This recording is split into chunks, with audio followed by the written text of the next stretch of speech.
Hi everyone, welcome back to PRAKASAM tutorials. In this video, I am going to discuss about one more example of the stationary random process or not. This is the previous examination question. The example is a random process x of t is equal a sine of omega naught t, where omega naught is a constant and a is a uniform random variable over the interval 0, 1. Find whether x of t is a stationary process or not. Coming to the solution, given that the random process x of t is a sine of omega naught t, where omega naught is a constant and a is a random variable uniformly distributed over 0, 1.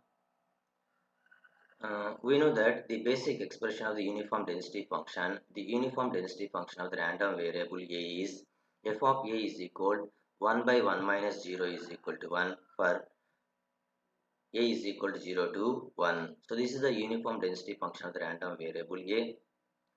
Now we can determine expectation of x of t.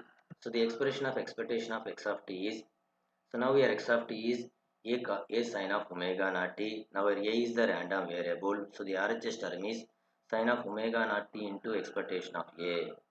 So the expression of the expectation of a is integral 0 to 1 a into f of a dA. So now here f of a value is already calculated and its value is 1. Substitute here, and after substituting, which is equal sine omega naught t into integral 0 to 1 a into 1 into dA. A into 1 is 1, integral a dA is a square by 2 over 0 to 1. Now substitute upper value of a and lower value of a, we get sine of omega naught t into 1 square minus 0 square by 2. 1 square is 1 minus 0 square is 0. So 1 minus 0 is 1, 1 by 2. Therefore, expectation of x of t is equal 1 by 2 sine of omega naught t. So now here the mean of the random process is depends on time t.